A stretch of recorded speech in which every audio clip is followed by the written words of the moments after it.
ఈ వీడియోలో మనం ఆంధ్రప్రదేశ్ బడ్జెట్ 2026 మరియు 27 గురించి మనం మాట్లాడుకుందాం.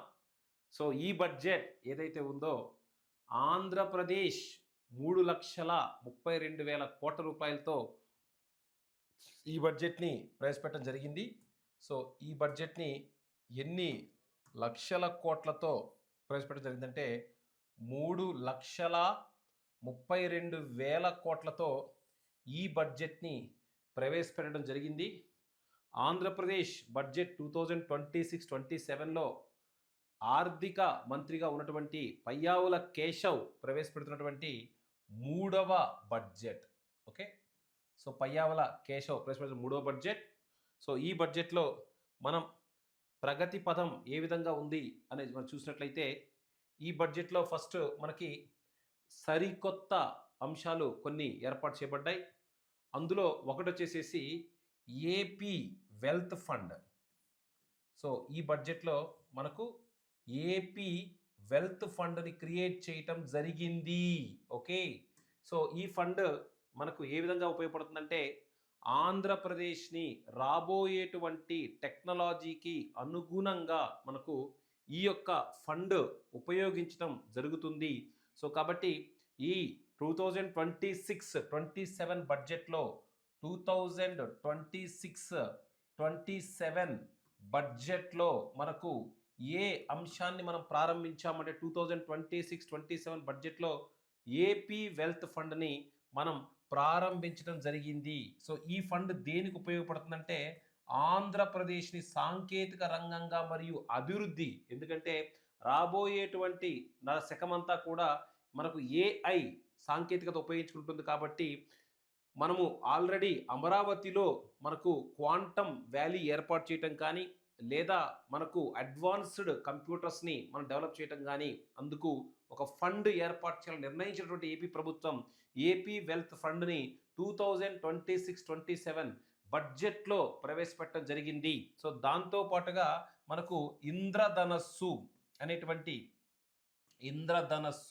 అనేటువంటి మరొక కార్యక్రమాన్ని ఈ బడ్జెట్లో ప్రకటించడం జరిగింది. సో ఈ కార్యక్రమం ఏంటంటే ఎవరైతే దివ్యాంగులు ఉన్నారో దివ్యాంగులకు కావాల్సినటువంటి వసతులు అందించడానికి వాళ్ళకు సంబంధించినటువంటి వినికిడి కేంద్రాలు కానీ వాళ్ళకు సంబంధించినటువంటి ఒక డిగ్రీ కళాశాలలు కానీ ఏర్పాటు చేయడానికి ఈ 2025-26 బడ్జెట్లో ఇంద్రధనస్సు అనేటువంటి మరొక కార్యక్రమాన్ని ఏర్పాటు చేయటం జరిగింది. సో కాబట్టి మిషన్ ఇంద్రధనస్సు లేదా ఇంద్రధనస్సు అనేటువంటి కార్యక్రమాన్ని ఈ బడ్జెట్లో మనకు ప్రారంభించడం జరిగింది.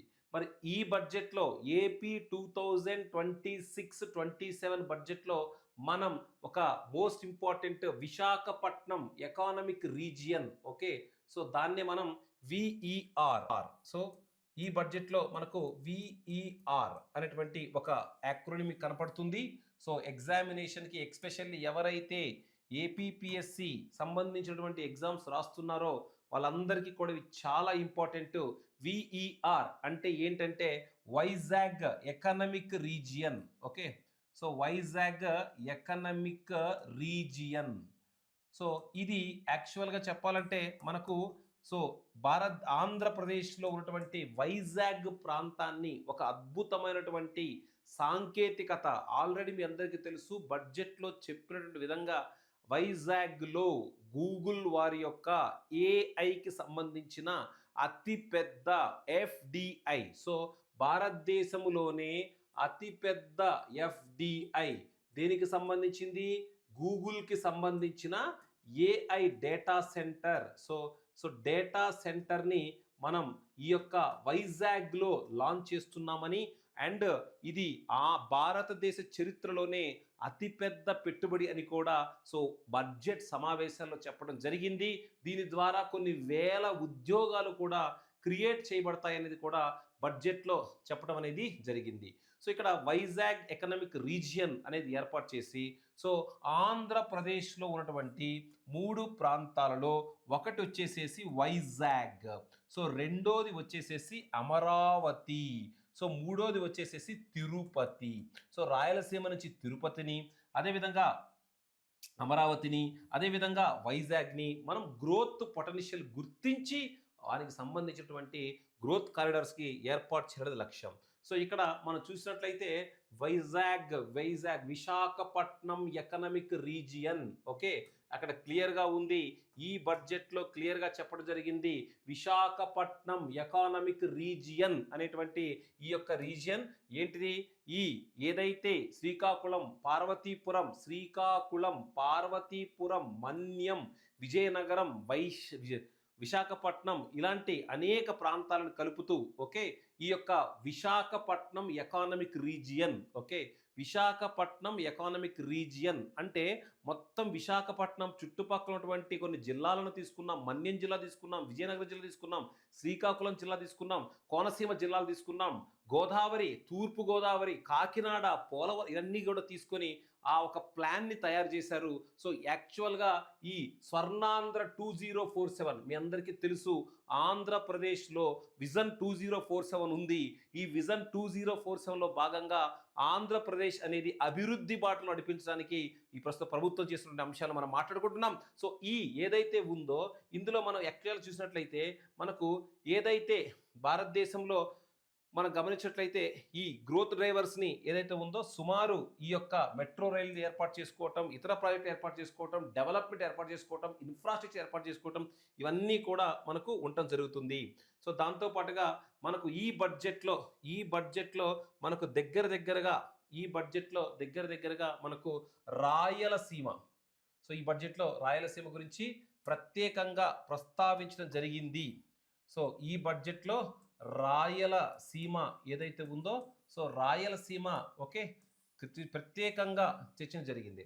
సో ఈ రాయలసీమ సంబంధించి మనం గమనించినట్లయితే ఇది యాక్చువల్గా రాయలసీమ అనగానే కరువు ప్రాంతం అని, వెనుకబడిన ప్రాంతం అంటారండి. దీనిని మిగులు ప్రాంతముగా తయారు చేయాలి అనేది ఈ బడ్జెట్లో ప్రకటించడం జరిగింది. సో ఈ బడ్జెట్లో రాయలసీమని గ్లోబల్ హార్టికల్చర్ హబ్, రాయలసీమని దేనిగా మార్చాలని ప్రకటించారండి? గ్లోబల్ హార్టికల్చర్ హబ్గా ప్రకటించాలి అనే విషయాన్ని ఈ బడ్జెట్లో స్పష్టంగా చెప్పడం జరిగింది. రాయలసీమ అనేది మనకు అత్యంత పొటెన్షియల్, ఎందుకంటే రాయలసీమలో ఎస్పెషల్లీ నీటిపారుదల సౌకర్యం లేకపోవటం వల్ల హంద్రీ నివా సుజల స్రవంతి అనేటువంటి ఈ యొక్క ప్రాజెక్ట్ని కూడా మనకి ఇవ్వటం వల్ల ఆ రాయలసీమకి ఒక ఏదైతే వాటర్ స్కార్సిటీ ఉందో ఆ వాటర్ స్కార్సిటీ అందించడానికి ఏర్పాటు చేసినటువంటి పథకం హంద్రీ నివా సుజల స్రవంతి అనేటువంటి కార్యక్రమం మనకు యాక్చువల్గా మోస్ట్ ఇంపార్టెంట్. సో రాయలసీమలో ఉద్యానవన పంటలు అంటే రాయలసీమలో ఒక పొటెన్షియల్ ఉంది, ఆ పొటెన్షియల్ పేరే ఉద్యానవన పంటలు. సో ఈ ఉద్యానవన పంటలని క్రియేట్ చేసి మనం రాయలసీమని హార్టికల్చర్ హబ్గా తయారు చేయాలి. సో ఈ బడ్జెట్లో దానికి సంబంధించి ఒక లక్ష్యాన్ని ఇవ్వటం జరిగింది. మీరు చూసినట్లయితే Rayalaseema integrated development plan. So ఈ బడ్జెట్లో మనకు ఒక ప్లాన్ ఇవ్వటం జరిగింది. ఆ ప్లాన్ పేరే ఏంటంటే Rayalaseema integrated development plan. Okay, so Rayalaseema integrated మొత్తం అన్ని సమ్మిళితపరుచుకుంటూ డెవలప్మెంట్గా ఒక ప్లాన్ని రూపొందించడం జరిగింది ఈ బడ్జెట్లో. సో ఈ రాయలసీమ ఇంటిగ్రేటెడ్ డెవలప్మెంట్ ప్లాన్లో ఉద్యానవన పంటల విస్తీర్ణం ఏదైతే ఉందో ఆ ఉద్యానవన పంటల విస్తీర్ణాన్ని క్లియర్గా బడ్జెట్లో చెప్పడం జరిగింది. 8 లక్షల హెక్టార్ల నుంచి, అందుకని క్లియర్గా హై ఫాంట్లో పెట్టాను. ఇవే ఎగ్జామినేషన్ అడిగే ప్రశ్నలు. 8.14 లక్షల హెక్టార్లని 14 లక్షల హెక్టార్లకి పెంచాలి అని ఈ బడ్జెట్లో ప్రతిపాదించడం జరిగింది. సో కాబట్టి రాయలసీమ ఇంటిగ్రేటెడ్ డెవలప్మెంట్ ప్లాన్ ఏదైతే ఉందో ఈ ప్లాన్లో భాగంగా ఉద్యానవన పంటల విస్తీర్ణాన్ని పెంచి ఆ రైతులకు ఆదాయాన్ని ఇచ్చి రాయలసీమని కరువు రహిత ప్రాంతంగా చేసి రాయలసీమ అంటే కొరత కాదు మిగులు అని చెప్పాలి అని ఈ బడ్జెట్లో దాన్ని మనం ప్రకటించడం జరిగింది. మరి ఇక చెప్పాలంటే ఏ జిల్లాలు? అనంతపురం, అన్నమయ్య, చిత్తూరు, కర్నూలు, నంద్యాల, ప్రకాశం, మార్కాపురం, సత్యసాయి, వైఎస్ఆర్ కడప లాంటి జిల్లాలు ఈ యొక్క ఇంటిగ్రేటెడ్ డెవలప్మెంట్ ప్లాన్లో భాగమే. సో రాయలసీమ జిల్లాలు ఇంటిగ్రేటెడ్ ప్లాన్లో భాగమే. సో 200కి పైగా క్లస్టర్లు ఏర్పాటు చేసి ఈ మాస్టర్ ప్లాన్ ద్వారా రాయలసీమని మనం స్ట్రాంగ్గా చేయాలని ఈ బడ్జెట్లో ప్రతిపాదించడం అనేది జరిగింది. సో నెక్స్ట్ మనం మాట్లాడుతున్నట్టుగా ఈ సంవత్సరం ఏదైతే ఉందో బడ్జెట్లో చెప్పారు కాబట్టి చెప్తున్నాను. సో ఈ బడ్జెట్లో గత ప్రభుత్వం యొక్క అప్పు, గత ప్రభుత్వం దిగిపోయటానికి 9.74 లక్షల కోట్లు అప్పు చేస్తున్నట్టు ఈ బడ్జెట్లో చేసినట్టు ఈ బడ్జెట్ చెప్పడం జరిగింది. కానీ ఏ గవర్నమెంట్ అయినా అప్పుల మీద ఆధారపడి పరిస్థితుంది. ప్రస్తుత గవర్నమెంట్ అప్పే చేయట్లేదంటే చేస్తుంది. కానీ బడ్జెట్లో చెప్పారు కాబట్టి ఈ నంబర్ గురించి మనం మాట్లాడుకుంటున్నాం. సో ఆ తర్వాత ప్రైస్ స్టెబిలైజేషన్ ఫండ్ అంటే ధరలను నియంత్రించేటువంటి ధరల స్థిరీకరణ నిధికి 500 కోట్ల రూపాయలని సో 2026, 2027 బడ్జెట్లో భాగంగా మనకు 500 కోట్ల ప్రైస్ స్టెబిలైజేషన్ 500 కోట్ల రూపాయల ప్రైస్ స్టెబిలైజేషన్ స్కీమ్ని తీసుకురావడం అనేది జరిగింది.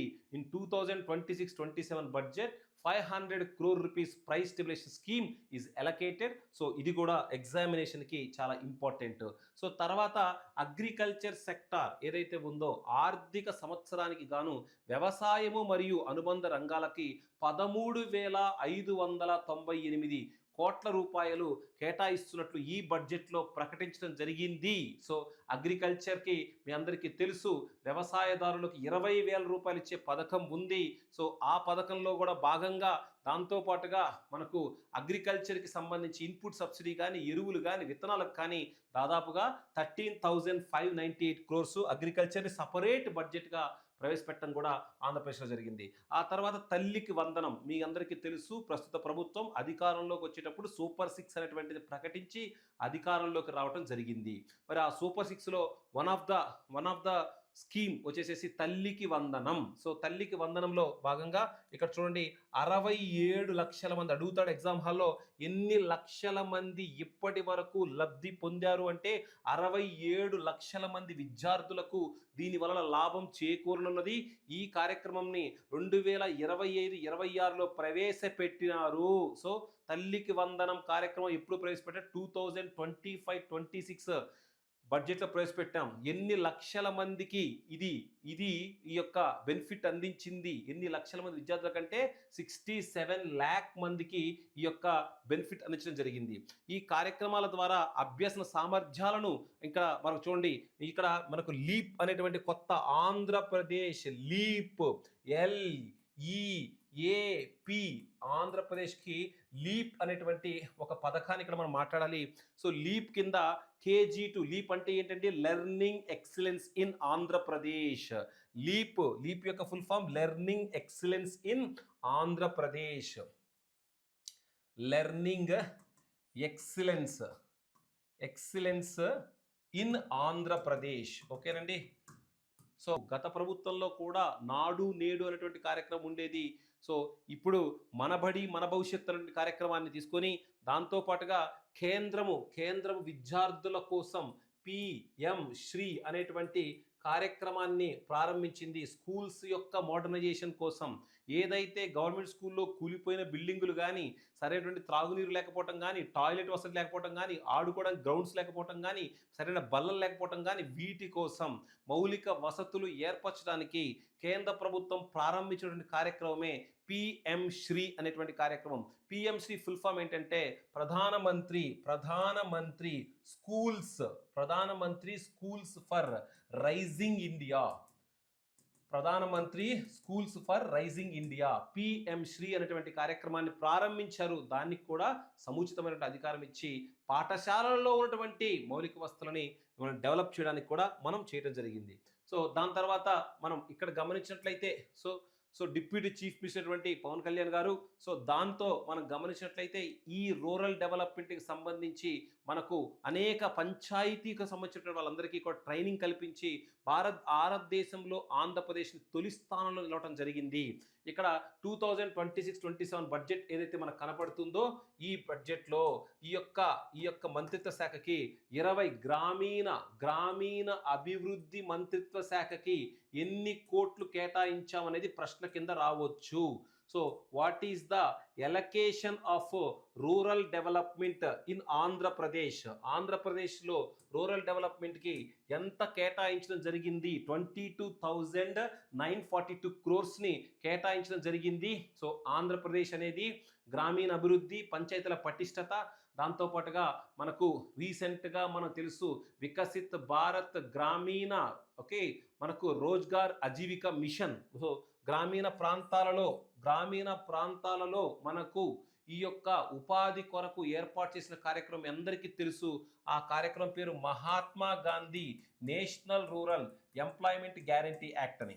దాన్నే మనం దేనిగా మార్చామండి? దాన్నే మనం వచ్చేసేసి వికసిత్ భారత్ గ్రామీణ దాంతో పాటుగా రామ్జీ, వికసిత్ భారత్ గ్రామీణ రామ్జీ అంటే సో మనకు రామ్ అంటే సో రోజ్గార్ అజీవిక మిషన్. రామ్ అంటే మనకు రోజ్గార్, గ్యారంటీ క్వశ్చన్ ఇది, మళ్ళీ చెప్తున్నాను, రోజ్గార్ అజీవిక మిషన్.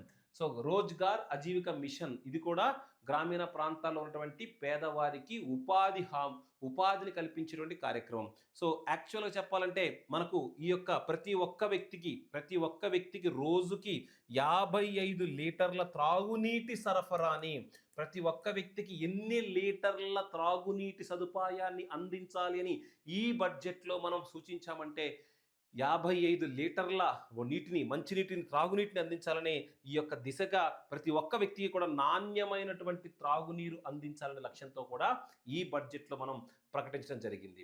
మరి విద్యాశాఖ అనేది మరి one of the most important. Mega DSC create చేసి 17,000 మెగా డిఎస్సి క్రియేట్ చేసి 17,000 పోస్టులను త్వరితగతిన భర్తీ చేసినటువంటి అంశం ఉంది. ఎందుకంటే పాఠశాలలో టీచింగ్ అనేది చెప్పాలంటే ఉపాధ్యాయుల యొక్క అవసరం ఎంతైనా ఉన్నది. సో కాబట్టి ఈ పాఠశాలల విద్యాశాఖకి ఎన్ని కోట్లు కేటాయించారు అది క్వశ్చన్. 32,308 క్రోర్స్ ఈ యొక్క పాఠశాలలో ఉన్న విద్యా వసతికి కానీ లేకపోతే మౌలిక వసతులకు కానీ, సో మౌలిక వసతుల అభివృద్ధికి 1,500 కోట్లు, ఉన్నత విద్యకి 2,567 కోట్లు కేటాయించడం జరిగింది. సో దాంతోపాటుగా నైపుణ్య శిక్షణ కోసం 1,232 కోట్లు కేటాయించడం జరిగింది. సో ఆబ్వియస్గా చెప్పాలంటే మనకు భారతదేశంలో పెట్టుబడులు అత్యధికంగా ఆకర్షించడానికి కూడా వీళ్ళ యొక్క నైపుణ్యం కానీ స్కిల్ కానీ చాలా ఉపయోగపడుతుంది. ఎందుకంటే పెట్టుబడులు వచ్చినప్పుడే ఉద్యోగ కల్పన జరుగుతుంది. ఉద్యోగ కల్పన జరిగినప్పుడే నిరుద్యోగము కానీ పేదరికము కానీ ఇతరత్ర అంశాలు అనేవి నియంత్రించబడతాయి. సో కాబట్టి ప్రగతి దిశగా నడవడానికి విద్య చాలా చాలా ఇంపార్టెంట్గా మనం చెప్పుకోవాలి.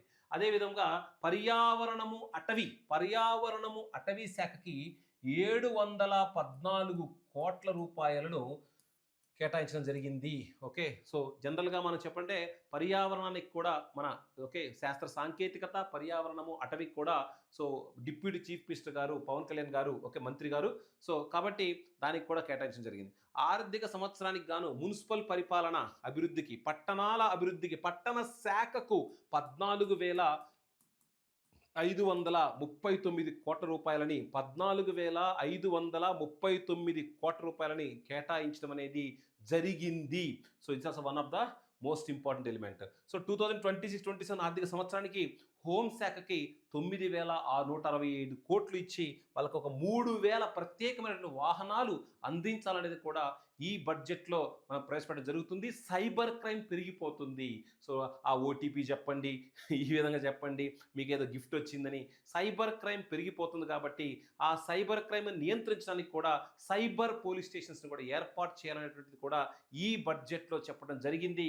వాహనాల సామర్థ్యాన్ని పెంచాలి, విజిలెన్స్ని పెంచాలనేది కూడా ఈ 2026-27 బడ్జెట్లో క్లియర్ కట్గా మనకు ఈ యొక్క పయ్యావుల కేశవ్ గారు చెప్పడం జరిగింది. సో దాంతోపాటుగా నూతనంగా కొన్ని పాలసీలు తీసుకురావడం జరిగింది ఏపీలో. అందుచేసేసి ఆంధ్రప్రదేశ్ పారిశ్రామిక అభివృద్ధి విధానం 4.0 AP industrial development policy. AP industrial development policy. So AP industrial development policy 4.0 తీసుకోవడం జరిగింది. ఆంధ్రప్రదేశ్ ఎంఎస్ఎంఈ పాలసీ తీసుకోవడం జరిగింది. పారిశ్రామికవేత్తల అభివృద్ధి విధానము, సో సమగ్ర స్వచ్ఛ AP integrated energy policy, so and startup policy and tourism policy తీసుకోవడం జరిగింది. సో ఈ పాలసీస్ గురించి మన యొక్క ఏపీ క్లాసెస్లో ఏపీకి సంబంధించిన క్లాసెస్లో క్లియర్గా ఒక్కొక్క పాలసీ మీద ఒక్కొక్క వీడియో ఉంది. మీకు కావాలంటే మన యాప్లో ఉంటాయి, ఒకసారి చూసుకోండి. సో ఈ విధానాలు ఆంధ్రప్రదేశ్కి పెట్టుబడి అనుకూలమైనటువంటి పెట్టుబడి విధానంగా మార్చేటువంటి అంశం. ఇక్కడ ఇందాక చెప్పాను 1,35,000 కోట్లతో ఏఐ ఆధారిత డేటా సెంటర్ని తీసుకురావడం జరిగింది.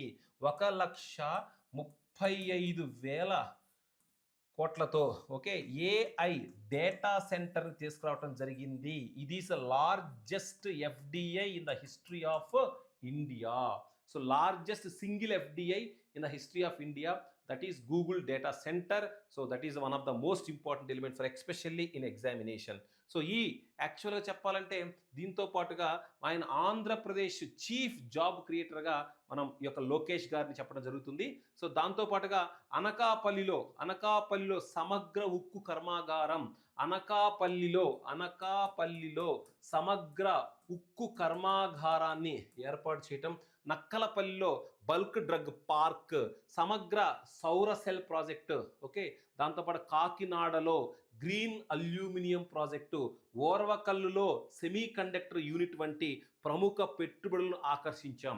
సో ఇవన్నీ కూడా ఎగ్జామినేషన్ పాయింట్ ఆఫ్ వ్యూలో మనకు మోస్ట్ ఇంపార్టెంట్.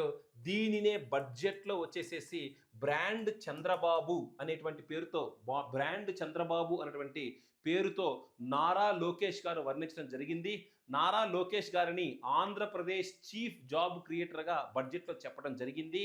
సో ఈ యొక్క ఏదైతే బడ్జెట్ ఏం చెప్తుందంటే ఈ యొక్క నక్కలపల్లిలో బల్క్ డ్రగ్ పార్క్, సమగ్ర సౌర సెల్ ప్రాజెక్టు. సో ఆబ్వియస్గా చెప్పాలంటే దేశము కానీ రాష్ట్రము కానీ జిల్లా కానీ అభివృద్ధి చెందాలి అంటే పెట్టుబడులు చాలా చాలా కీలకం. సో దాన్ని మర్చిపోవద్దు. అలా కాకుండా మనం బడ్జెట్లో మరొక మోస్ట్ ఇంపార్టెంట్, మనం ఇప్పుడు డిబేట్ జరుగుతుంది మార్కెట్లో, ఈ భోగాపురం గ్రీన్ఫీల్డ్ విమానాశ్రయం అల్లూరి సీతారామరాజు అంతర్జాతీయ విమానాశ్రయంగా మార్చబడింది. అల్లూరి సీతారామరాజు యాక్చువల్గా భోగాపురం గ్రీన్ఫీల్డ్ విమానాశ్రయం ఏదైతే ఉందో ఈ విమానాశ్రయాన్ని దేనిగా మార్చాము అని అడిగితే అల్లూరి సీతారామరాజు అంతర్జాతీయ విమానాశ్రయం, అల్లూరి సీతారామరాజు అంతర్జాతీయ విమానాశ్రయంగా మనం మార్చడం జరిగింది. ఇది 97% పూర్తి అయ్యింది. 97% పూర్తి అయ్యింది. సో కర్నూలు జిల్లా ఓర్వకల్లులో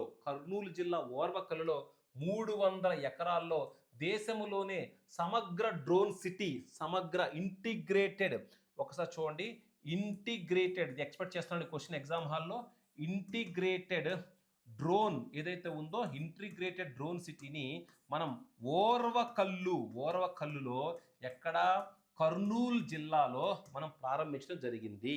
ఇంటిగ్రేటెడ్ డ్రోన్ సిటీని ఎక్కడ ప్రారంభించామని అడుగుతాడు. 300 ఎకరాల్లో ప్రారంభించాం. ఏపీ ఎగ్జామ్ రాసే వాళ్ళకి చాలా ఇంపార్టెంట్. 300 ఎకరాల్లో దేశంలోనే తొలి సమగ్ర డ్రోన్ సిటీని అభివృద్ధి చేస్తున్నాం. దాంతోపాటుగా రతన్ టాటా ఇన్నోవేషన్ హబ్, ఇది most important. Ratan Tata innovation hub రాష్ట్రానికి సంబంధించిన నవకల్పనలు, రాష్ట్రానికి సంబంధించిన ఇన్నోవేషన్స్ అభివృద్ధి చేయడానికి ఏ పేరుతో మనం ఒక ప్రోగ్రామ్ స్టార్ట్ చేశామంటే Ratan Tata innovation pension scheme. Pension లబ్ధిదారులకు అందించడం జరుగుతుంది. వికలాంగులకు, కల్లిగీత కార్మికులకు, ఇతరత్ర అంశాలకి ఇది చాలా మోస్ట్ ఇంపార్టెంట్ పథకంగా మనం చెప్పాలి. సో దాంతోపాటు ఎస్సీ కాంపోనెంట్ 20,644 కోట్లు, ఎస్టీ కాంపోజిషన్ 9,110, బీసీ 51,021.